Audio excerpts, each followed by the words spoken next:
Welcome to Talkin Sht, the podcast where we get real about the unfiltered truths women face in the quest for perfection. I'm Jana, your host, a dietitian and fellow woman navigating the pressure to have it all together, the perfect body, career, relationships, and making it all look effortless. Who set that standard anyway? Here, we're calling out the diet fads, hustle culture, beauty standards, and everything else that keeps us feeling stuck. But we're not just venting, we're diving into how to break free and rewrite the rules on your terms. So, grab a coffee or a glass of wine and let's talk some shit. Together, we'll uncover how to live a life that's unapologetically yours. This is Talkin Sht. Let's dive in.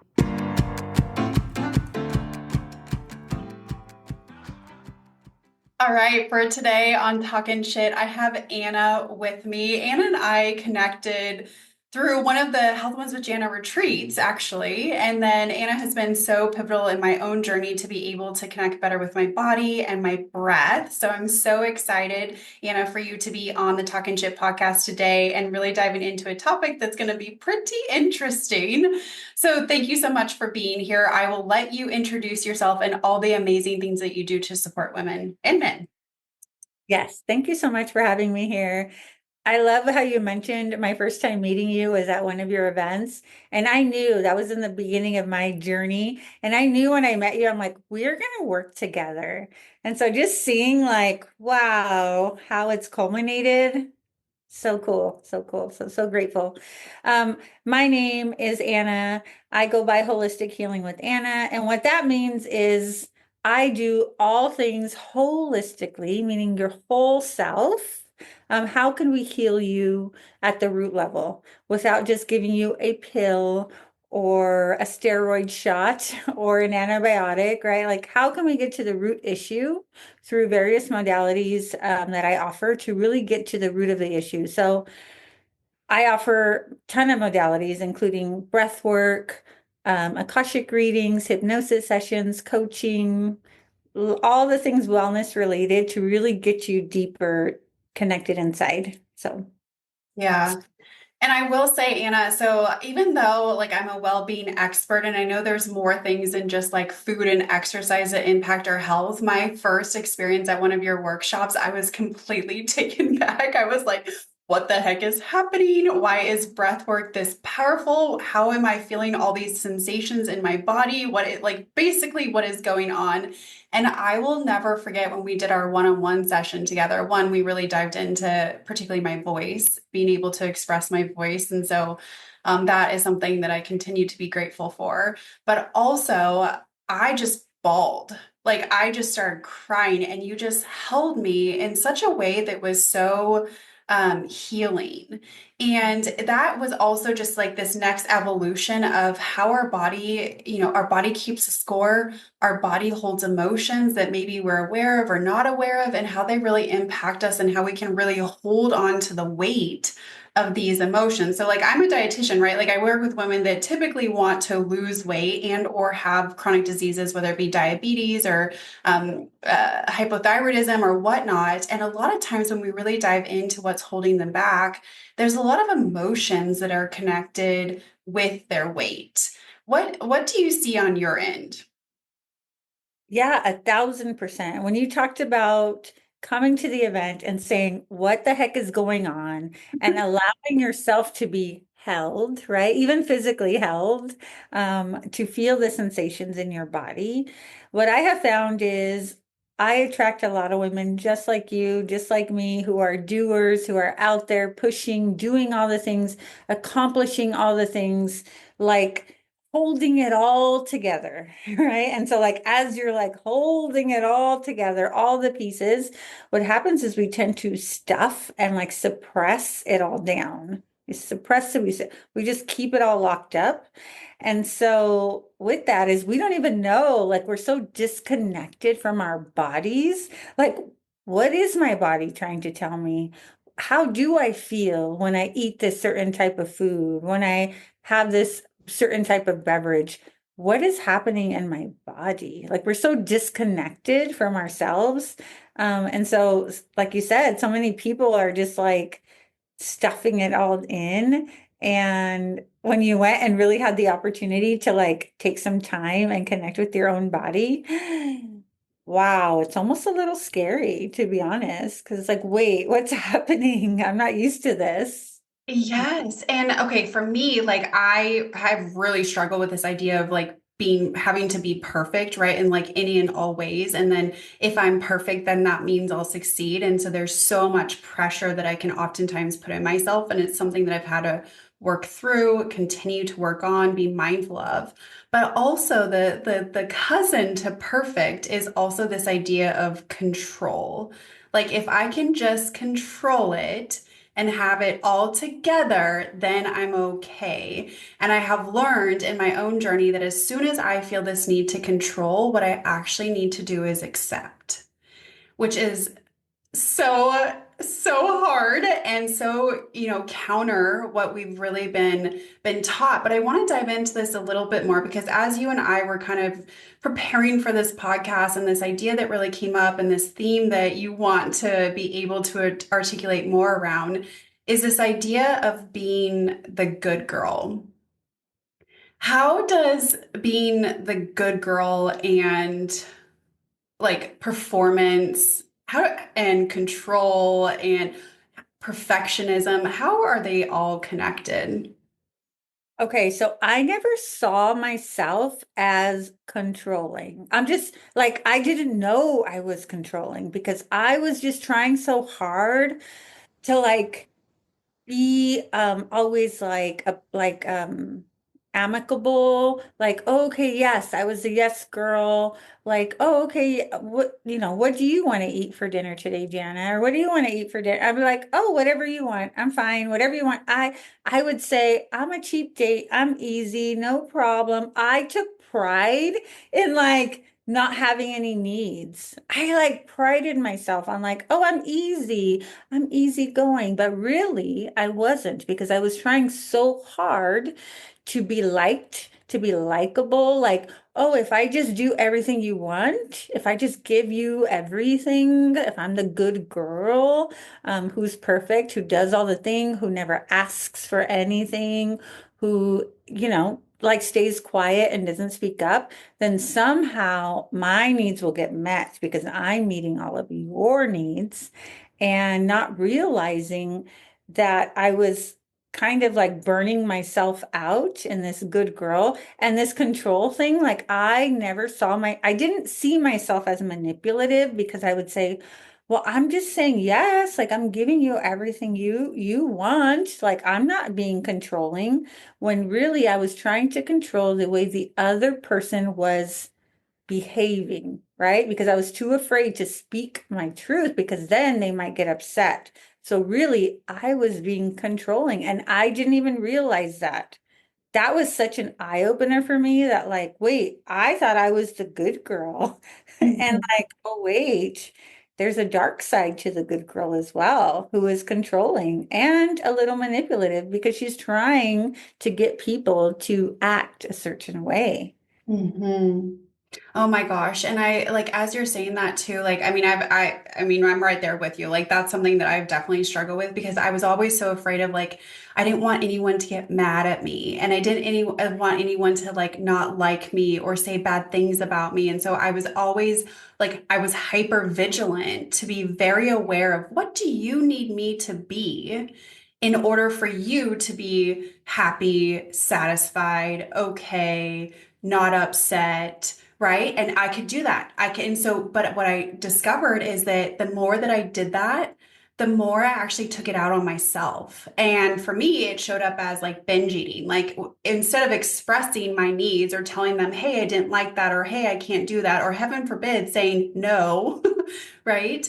Instead, I would just literally stuff my feelings, my words, and use food as the way to do that because then I would feel a sense of calm, a sense of ease momentarily. Now, long term, I'd feel like shit about myself. And again, they weren't upset at me, but I was so not integrated with self, right? And so I was constantly I just felt horrible. Like I was not integrity with my own words. I didn't like how I was showing up. I was really inauthentic because of that, right?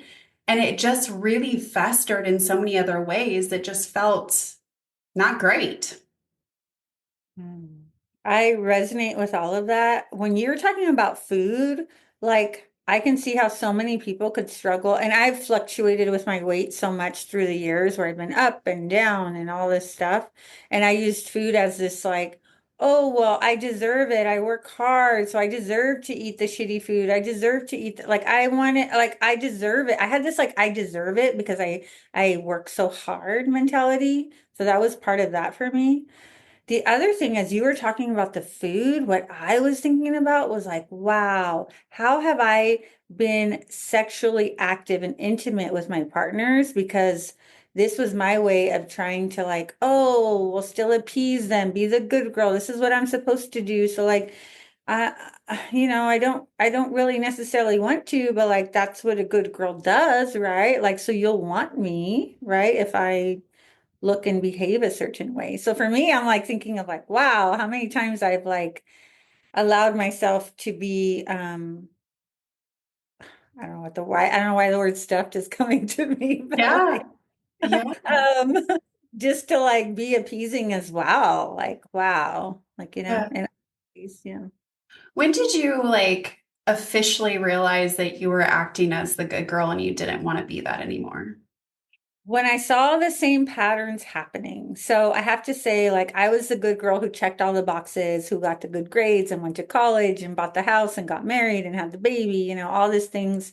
And then I was abandoned. My ex-husband left me and I thought, oh my gosh, I just have to be better. It's because I wasn't good enough. I just need to try harder. And then I saw despite my best efforts, I had another partner come in, an ex-boyfriend from a long time ago, and I saw that the same pattern happened again. Like, and I was still thinking, like, I was still so resentful all the time. I was so angry. Like, I don't understand why I keep getting abandoned. I don't understand. Like, I'm just giving and doing and like, I'm giving the sex, I'm washing the clothes, I'm cooking the meals. Like, I'm happy. I don't ask for anything. Why does this keep happening to me? Thinking that they were the problems, right? Like, it's just because you don't see me. If you just like would behave yourself, then I could feel safe. You need to bring me safety. Like I was so resentful, but like suppress, suppress, suppress. I never shared it. I never asked for anything. I didn't even tell them I was mad. Half the time they don't even know I'm mad. And then I blow up, because I'm so pissed. And so it wasn't until I saw the pattern happen again in another relationship where I was like, wow, okay, I need to look at this because I am the common denominator here. And I had to really look at myself and be like, okay, Anna, you need to look at like what is happening. And so recognizing that despite my best efforts of being the good girl, um, it wasn't falling through. So like it wasn't until recently, I'm telling you, within the last 3 years, probably. Mhm. What about yourself? When did you? Like so before we got on this recording, for everyone that's listening, I told Anna, I was like, you're probably gonna make me cry. And like, I feel this because I feel so connected to how you share your stories. And they really resonate with me because I feel like it gives me permission to like open up in that way. That's is something that's just hard. Um, and you always give space for it. So I appreciate that. Um, And I knew that this Talking Shit podcast is like meant to be like, we're going to talk the real shit that like matters. So this might need to be cut um, because I don't do well with this. However, I saw the same patterns in myself, like there has always been so much. I will say, like, I have felt so shame filled around being single. And part of that is like society's pressure, but a lot of that has been my own doing, like of shame, and that there's something wrong with me because I am single. But what I realized is that in my dating patterns, I was always going to men that I knew were going to abandon me because ultimately I was abandoning myself. And so they were just a mirror and a reflection of everything that I was doing to me. Right. And so the last one, there were several, right? Like we all have our patterns and they can be really like healthy or they can be unhealthy. And I always seem to attract the alcoholics, the druggies and drugs. I mean, it could be multiple things. It could be marijuana and some, some people say that, oh, well, that's legal. Okay, got it. But it's still mind altering. It was pills. It was, all these things. And I always thought like, well, I can be that light in their life. And if I'm just good enough, then they'll see me and they'll want to change their ways. And then it would be like happily ever after, right? Like it, saying it out loud, I see where it doesn't make sense, but when you're in that and you want someone, really, you just want to be loved. It's almost like you will abandon yourself in order to do that. And as you start seeing that, you can start changing that because you will always be abandoned if you are abandoning yourself. Does that Yes. make sense? Oh, girl, 1,000. I think I this recording like on my Instagram and go back a month, like exactly. Like it when you realize that the other person is not the problem, like I need to control, you just need to act a certain way so I can feel safe. I can't tell you how many times I had that conversation with my ex where I was like, you don't make me feel safe, like, but like still here, still wanting to try to force him to make me feel safe, right? Instead of like creating the safety for myself, right? Like I'm still Yeah. like resentful, trying to get it from him. And it's like, dude, okay, dude, I don't feel safe with you. I'm gonna exit. And that's it. Right? Like that's Right. easy, easy, easy. Like it doesn't have to be hard. Uh, Yeah. and I love what you're saying about the shame about the singleness because I had so much shame regarding my divorce. I didn't tell my mom even that I didn't tell my friends. I didn't tell anybody. I didn't even change my name because I didn't want to draw attention to it. Um, so much shame. I would avoid meeting my friends because they were going to ask me how I'm doing. I avoided going, just being out because I was so shame-filled. Mhm.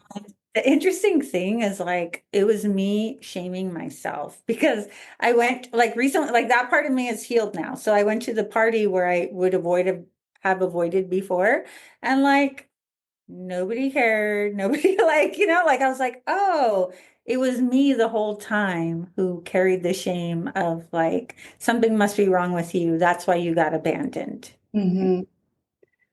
Yeah. Yeah. So I it's mean, our yeah, I certainly hold that responsibility. And also, people can be pretty brutal. Like, my uncle asked me, he was like, so how'd you run this one off now? Like people can make really stupid comments like that. And I think it's always interesting that the burden lands on the woman. I would say 9 times out of 10. And so I just also want to call that up into conversation of yes, like we certainly have our part, and I'm a huge person on like responsibility and accountability because I've worked through quite a bit of this in therapy, and she was like, well, what's your responsibility in this, right? Like, I mean, you have the pattern, and mine was I had low self-esteem, low self-confidence, low self-integrity, low self-respect. That was my responsibility. And it was my job to start working on those things to be able to heal those parts of me. And this goes into like, family lineage and a lot of other, stories of the family dynamic, if you will. But that was my responsibility. Their stuff is their stuff. And once I started to heal through that, once I started to step into my own power and worth and sacredness, really, everything started changing. Like literally the world started looking completely different. And even attracting, like Anna, like attracting people into my life like you, like to be able to have this conversation, to be vulnerable and to say, like, you get to heal and that no longer serves you. Like that is even a shift in the world, even outside of, men that are coming into my life. Yes, attracting other women. And I think women, we are raising the bar as far as like we are our ancestors' wildest dreams. Women before were not allowed, like women before never got to live alone. And as far as we were like, oh, it's so sad I live alone. Do you know how beautiful it is to like live alone and like cook, have girl dinner and like be able to do what you like? Like it's all about perspective where it's like, wow, this is really cool. Like, this is really neat that I get to have my little sacred space and come and go as I like and not have to do, be kind of like caring about everybody else. Because think about like our generations past where the women like never had this opportunity to like connect, be so deeply connected with other women, to take girls' trips, to go to girls' dinner, to really connect with like women because we're so focused outside of ourselves on all the people we have to take care of, right? Like in our home, even.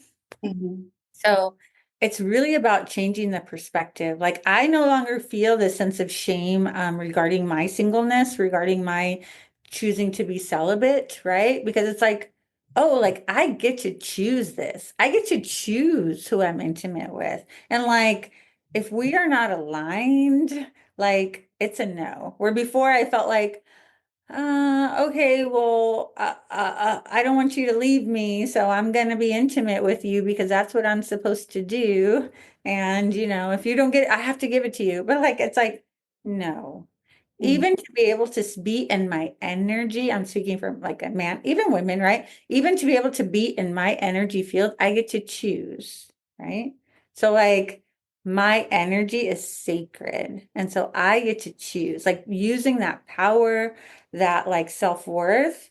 That's something that women struggle with in terms of like, oh, you're going to be too big or too big-headed or looked at, perceived as bitchy. And it's like, dude, your energy is such a sacred, beautiful energy that like people, no, just not anybody gets access to it, right? Right. Especially a man. I'm just saying, like, no, boo, like show me, you Mhm. show me why you get to be in my field. Like just your energy alone, we're not even talking about your body or sexual. We're talking about just in your energy, like a man to be able to take you out to dinner.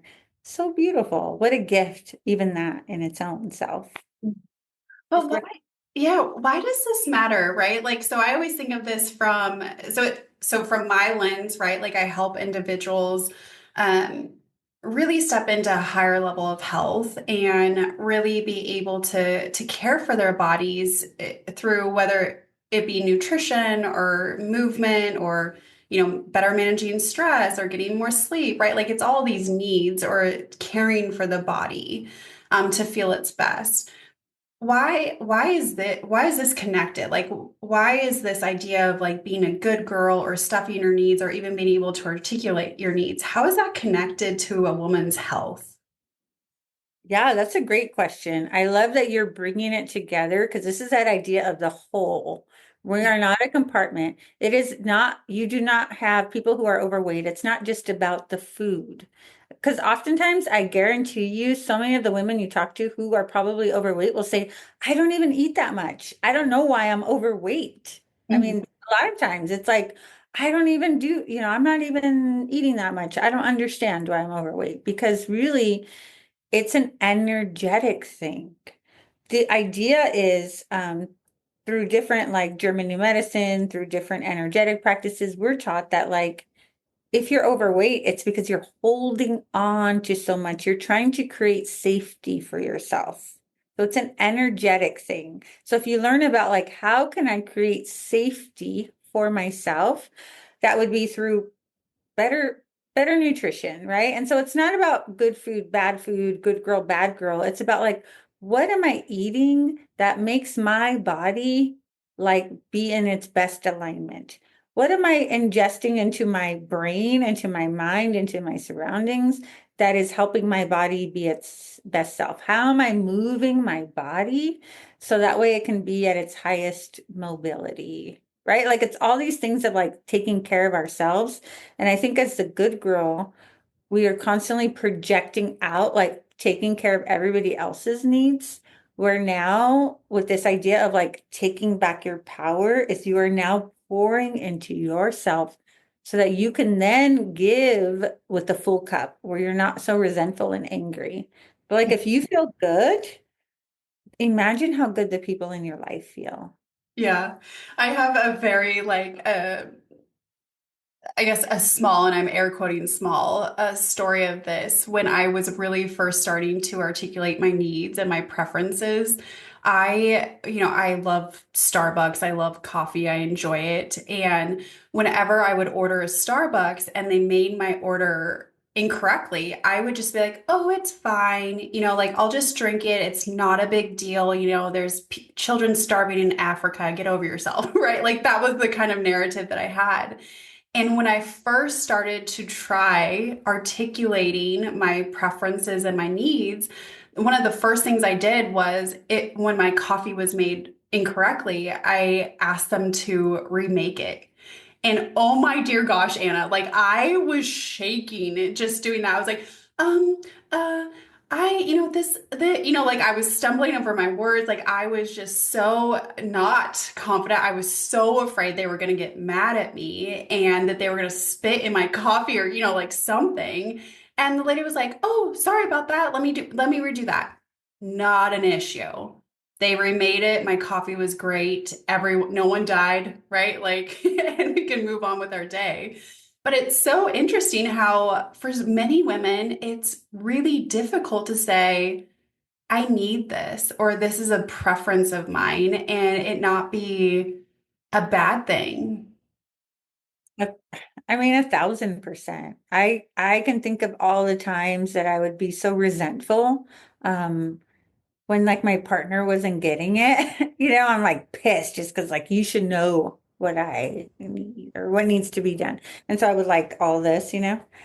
Um, I just had an incident at work where a coworker blew up at me for something I guess she'd said like, oh Anna, you haven't been doing your job in a year. And it was really like but like it came from this place of like she was so angry, and like projected it where I was like, okay, can two things be true at the same time, right? Like, can think like looking like I'm sure from her perspective, this is her saying, this is what I think. And I'm me saying from my perspective, like, okay, there may be some truth, but it's not 100% true.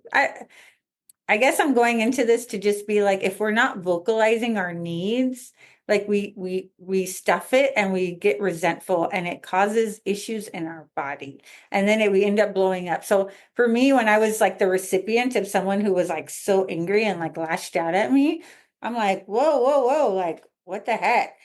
And if I was like unawakened, I might have been like, you're crazy, she's crazy, and trying to justify myself and come back at her.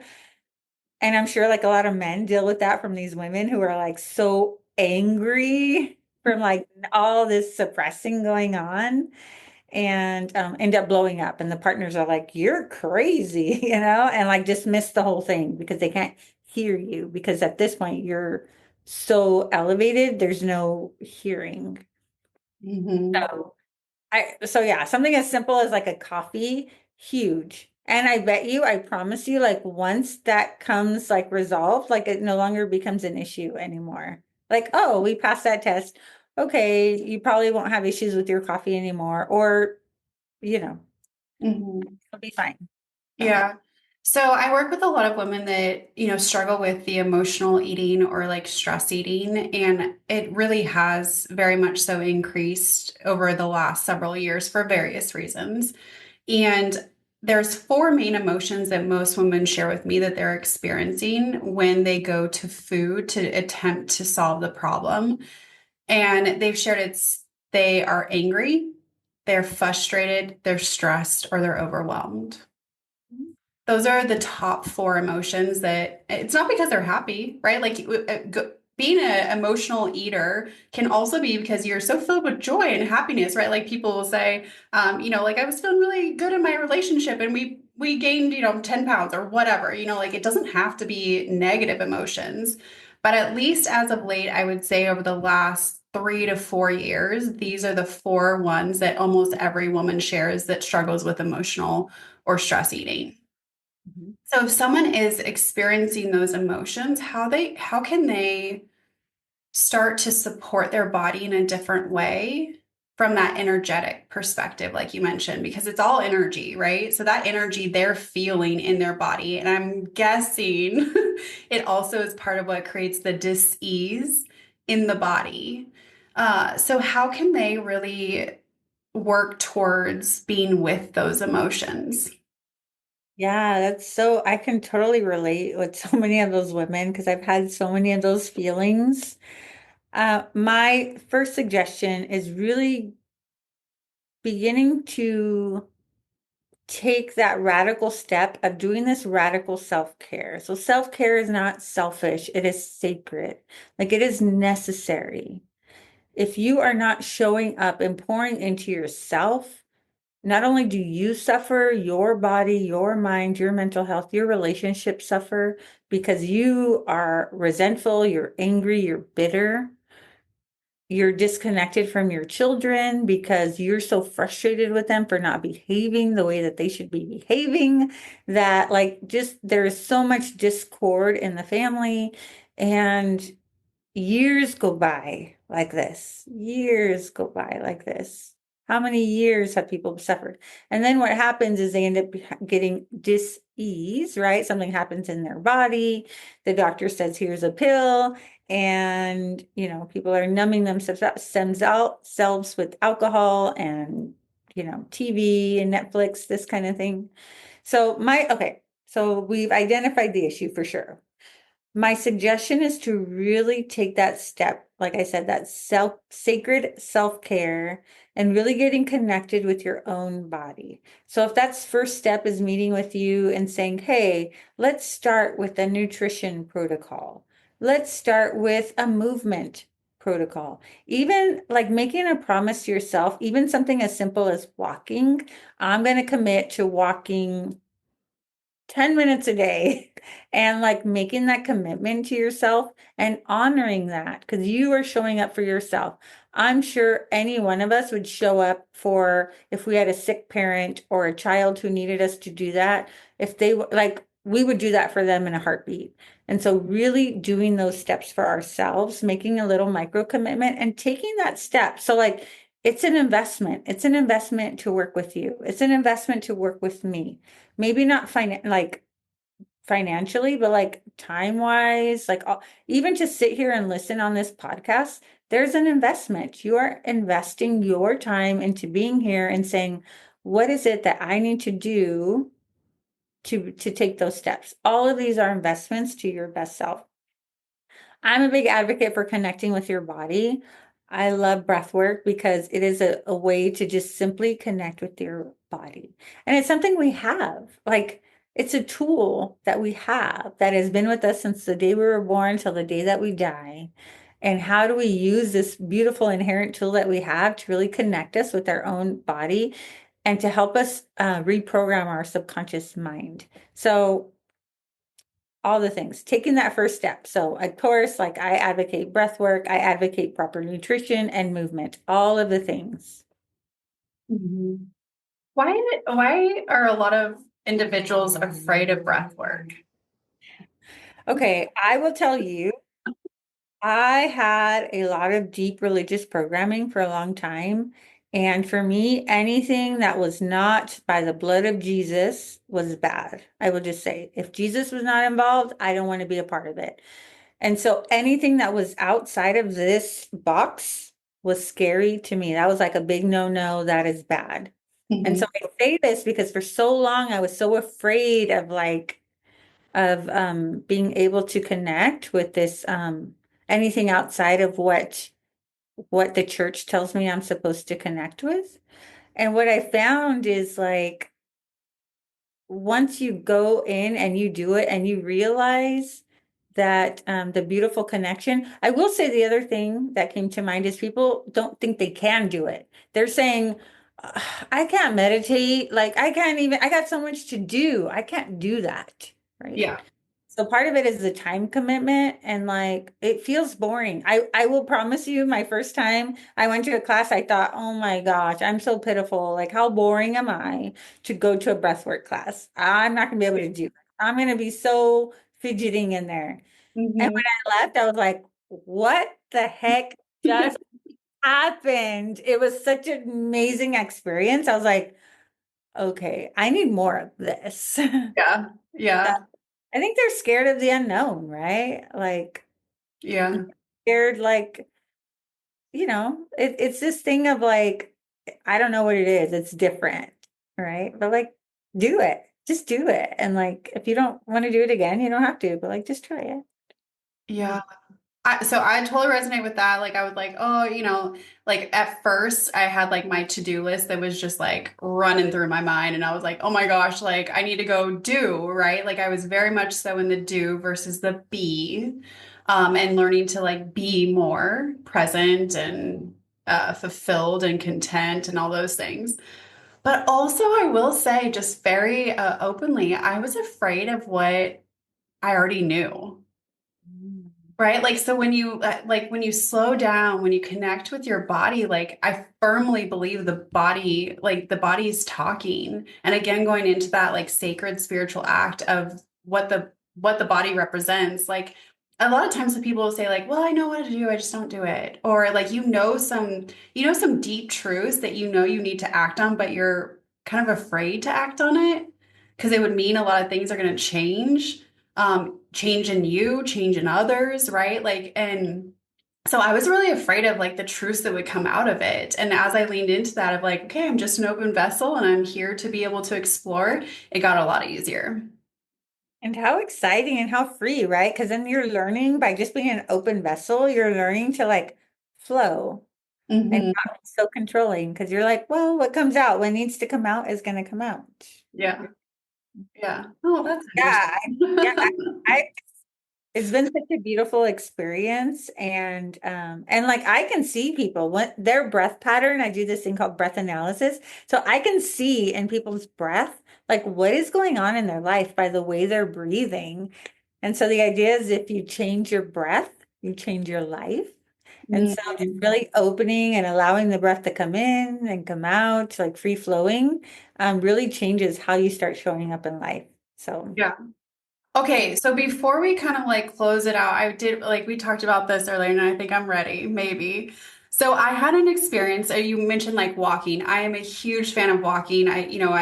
I'm almost on 800 days of walking every single day for at least 7,000 steps, and started the walking club that meets once a week. I mean, once a month. And when for the first event this last weekend, I was thinking like, okay, maybe like 10 people are going to show up. We're just going to do like a stroll. But at the end of it, I think the final head count was about 42 people showed up. And I like internally freaked the F out. Like I messaged you, I think like the next day and was like, what just happened? Like I have no idea how to describe what was happening in my body. Like my breath pattern changed. I felt like more like anxious, but it wasn't anxiety, but it wasn't excitement. It was just like this heightened energy that like came over my body. And then I also got really fearful of like, oh my gosh, oh my gosh, oh my gosh. And it was really hard for me. Like I had to purposefully sit with that and also connect with others to be like, hey, this is happening. I'm not really sure, but I'm just letting you know. Um, what what was that? Or like what is that like normal or is that weird? I don't know. You tell me. first off, totally normal. And I do want to give you kudos. So I see you showing up, taking the steps every day. You are inspiring and motivating to so many people just by you doing the work for yourself, right? You are pouring into yourself, taking these steps every day, being consistent, showing up for yourself. And by you doing the work for yourself, you have been able to inspire and motivate so many people. So kudos to you for that. Like, kudos to you. And that is why you had such a big open, like so many people come out that day because it shows you Jana, I see you and I am inspired. And like, I want to do, I want to show me what you're doing. And like, hey, I like what it's doing for you. So with that, now for you on the receiving end, who's able to see this, and I love that you're bringing this to light here because that's showing your vulnerability, your ability to say like, "Hey, I don't have all of it figured out, but I'm here for it and I'm taking the steps and I'm willing to be vulnerable and like to share like, hey, I'm not saying it's always easy, but like, I'm going to share with you what it is that I'm experiencing." Yeah. So again, kudos to you that for being vulnerable. So totally normal, everything that's happened. Again, and maybe it needs to happen for you to have this awareness too of like the ability to be vulnerable, right? Because imagine, like, let's just think, imagine if all these people came and you're like, no big deal. Okay, move on. Like, no big deal. It didn't, no big deal. Like, your body is forcing you to be like, Jana, like sit with this and look at this. And so what's going on in your body is also showing you like, okay, where is there that I need to do work? Where is it that I'm afraid of being seen? Where is it that I'm afraid of being judged? Maybe they're going to say, Jana, you're not doing a good enough job. Maybe there's a little fear of that, right? Like you need to be doing more, Jana, this kind of like, you're not somehow failing in some way. And like, your perfectionist wants to come out and wants to say, but I want to be perfect and I want everybody to like me and I want everybody to have a good experience. Instead Mhm. of it like you not making yourself responsible for everybody's experience there, right? Mhm. Like, I'm here, I'm holding space, I invited you. Um, I am not responsible for your experience and all the shit that you have going on with yourself. I'm here to lead the way as a space holder and maybe not taking on, because I feel like you probably took it all on as your responsibility to carry all these people. Well, Mhm. really, you don't need to carry anybody, Jana. Like just you showing up in your own light, in your own like, hey, I have this vision that I want to share, and like it being that, right? Yeah. Again, not taking on the responsibility of everybody. But like it gave you, your body showed you, Jana, you're holding it. You're holding too much. Let Mm. it, it's your responsibility. Yeah. And I mean, I do want to be mindful of your time. It also showed me, I think, something that a lot of women have shared with me is that they are afraid of change because they're afraid to fail one more time. And I remember my own coach told me, she said, "You're not afraid of failure. You already know what that feels like.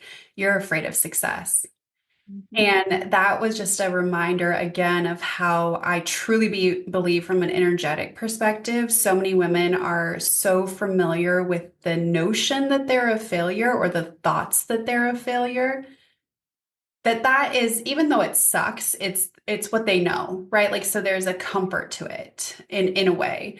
But more women are so afraid to be seen, be heard, be successful, and that takes a completely different energetic body than it does to hide their bodies, right? Like even baggy clothes or like, and the thing is, it's funny, you think you're hiding. Everyone can see you. We see you. Like you're not hiding from anyone. And so that was just, I think, another reminder and something that I wanted to share on this podcast is just maybe that question mark of like, are you really afraid of failure or are you truly afraid of success? Because they're very different feelings. And I think that, I mean, you and I are going to have another session on this, but one on one, but it's just, yeah, it's interesting to think about that because we are very much so energy based and we've been conditioned to have certain energy patterns or to hold that in our body and it either is helping us or it's not. Hmm. Mhm. Okay. Yeah. Awareness. Well, any final words then for someone that really has like listened, to this podcast and really has resonated with it? Anything you want to leave them with? Yeah, for the person listening, I would just say, like, you are on the right track. You are here, you are listening, you are open, you are searching. Like you are following the little seeds that are being left for you. So kudos to you for even being willing to take the time to listen and to pour into yourself. Because I really feel like listening here is more about like, okay, like I got to take some personal responsibility, right, for my life. Yeah. I think women need to take radical responsibility. We're not victims. We get to choose how we want to live our life. Okay. So really taking that radical responsibility and ownership for like, what legacy do I want to leave behind? What kind of life do I want to live? Do I want to be happy and joyful and connecting? Like, if I do, then what steps do I need to do? Taking those steps to radically pour into yourself, knowing that you are not selfish if you take the time to take care of yourself, how much better your relationships can be. So, people can connect with me further through Instagram. My handle is Holistic Healing with Anna.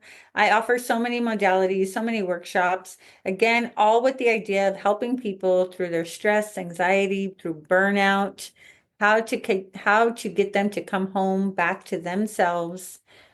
That's what I'm here for. Like I'm here as a space holder. Like I got you. I got you.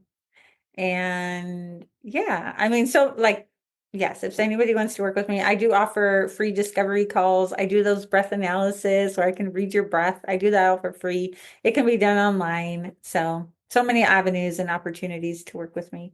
Yeah, we'll put your information in the show notes and so that they can connect with you as well. Well, Anna, I am so thankful and so honored that our paths did cross. You teach me something all the time, and you always get me to cry. So I, I appreciate that.